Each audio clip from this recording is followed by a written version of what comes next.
Abi, iyi misin? Zırhım olmasaydı cennette olacaktım Maria. Vazifemi yerine getiremediğim için sonsuza dek acı çekecektim cennette. Sultan Alaaddin'in casusu kaçtı. Onun yalnız olmadığını, etrafımızın hainlerle dolu olduğunu da görmüş olduk. Yüzlerini görebildiniz mi? Ben göremedim.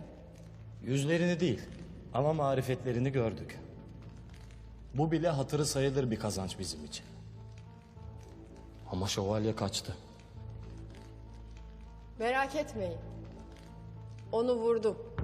Yediği bu okla yaşaması imkansız.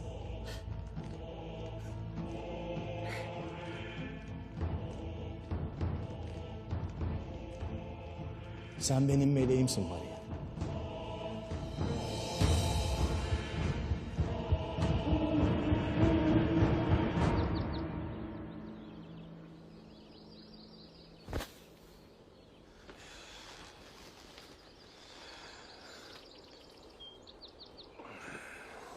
İyi misin beyim?